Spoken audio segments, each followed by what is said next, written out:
Hi everybody, welcome back. We are going to speak about the new critic Cleanth Brooks in this session in detail. We already spoke about Cleanth Brooks in the session of new criticism, and this is a separate session for Cleanth Brooks itself. Cleanth Brooks was born in 1906 and he died in 1994. He was an American literary critic and scholar. The prominent figures associated with the new criticism movement, which emerged in the 20th century and revolutionized literary analysis by focusing on close readings of text and the intrinsic qualities of literature. So as we saw yesterday also, that Cleanth Brooks का जो work है, it was a very influential work, and his works revolutionized literary analysis because his works focused on close readings of the text and the intrinsic qualities of literature. So he became one of the most prominent figures associated with literary criticism, literary critic. Now, he was a faculty, he started teaching at LSU, Louisiana State University, in 1932, where he remained for the entire academic career. He did not change. Why is this particular information important? Because यहाँ पे in this university he became a member of a group.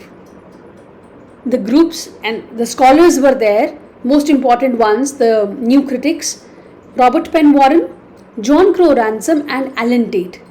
ये सारे लोग ये एक group के members थे. They became a group, and यहाँ पे in this university they developed the principles of new criticism. ठीक है? His most influential work is The Well-Wrought Urn, Studies in the Structure of Poetry. It was published in 1947. Remember the date. A little bit about The Well-Wrought Urn, 1947. This is an easy date to remember, 1947. Now, the most important thing, the most important concept that he has explored in this work is heresy of paraphrase. What is heresy of paraphrase? आपको paraphrase पता है क्या होता है? आपने वो books देखी है जहाँ पे जैसे ओल्ड इंग्लिश पे लिखा हो एक साइड पे, दूसरी साइड में उसको पैराफ्रेज करके मॉडर्न इंग्लिश में लिखा हो, या आपने शेक्सपियर की कोई ऐसी बुक्स देखी होंगी. You must have seen the texts in which on one side the original Shakespearean language is written, on the other side it's a kind of a paraphrase in English that is written. So he talks about that, but in poetry. He says that whenever you are analyzing a poetry, you should not paraphrase it. कि आप उसको summarize करके एक translation सा present कर दो. No, don't do that. He argues that poetry should not be reduced to a mere paraphrase or summary, but should be appreciated for its unique aesthetic qualities. There are so many beautiful qualities in the poem itself, and you should appreciate those qualities in the work and the form of the work and the content which is there in the work to create meaning. Meaning generate करने के लिए do not reduce the work to a mere summary. That is heresy of paraphrase. That's one concept that he talks about in Well-Wrought Urn. Second one is paradox and irony. So he says that paradox जो है, we also already saw this even in other works, in other new critics, that they talk about this. That paradox, it creates tension and it creates complexity in the work, and therefore the reader is more nicely engaged in the work.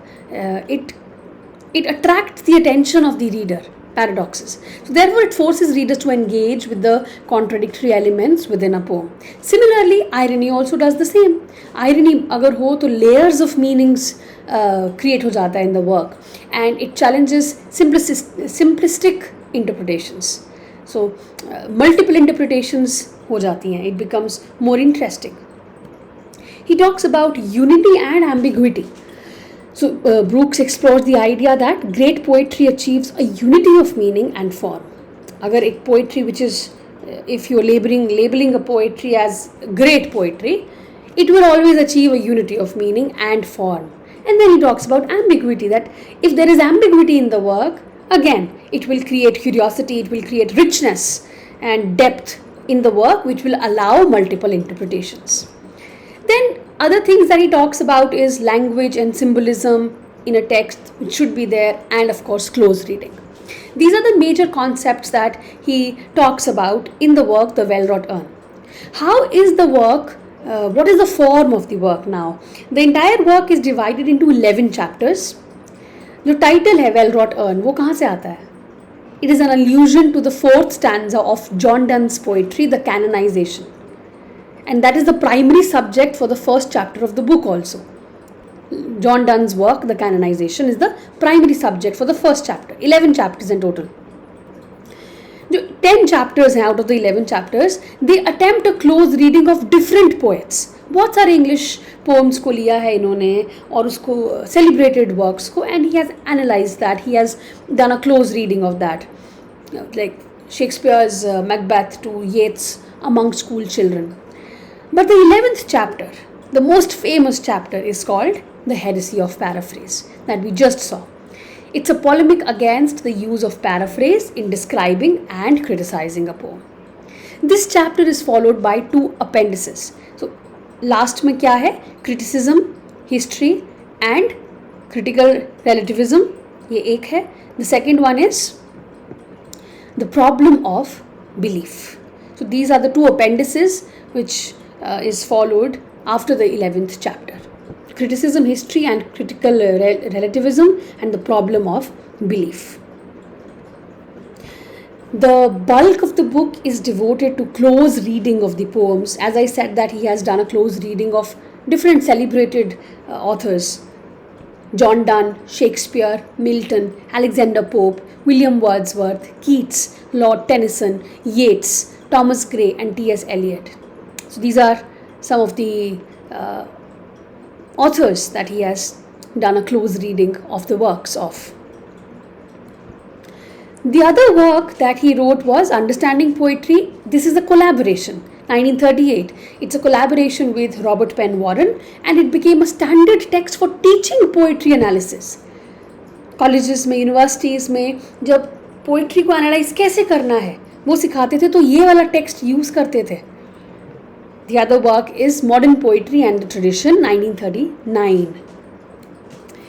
इसके अलावा beyond his work on New Criticism, he is of course famous as a New Critic, but beyond that, he has also written very extensively on William Faulkner, please remember.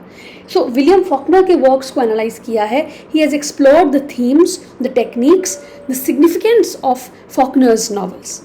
He believed that Faulkner's works exhibited a complex interplay of mythic, religious, psychological elements, and he analyzed these aspects in his book William Faulkner, The Yoknapatawpha Country, 1963.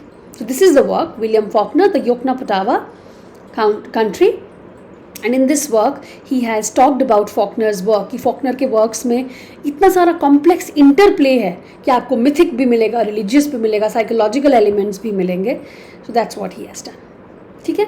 This is about Cleanth Brooks, and please read whatever else that you can about Cleanth Brooks, but this much is if you read this much also, that's more than enough for Cleanth Brooks. Remember the dates always, because theory criticism से dates बहुत पूछ लेते हैं. Remember the works, because match the following you will get from the works also. So I will see you in the next session, and please share the lesson, this video with other people, and subscribe to the channel. Thank you.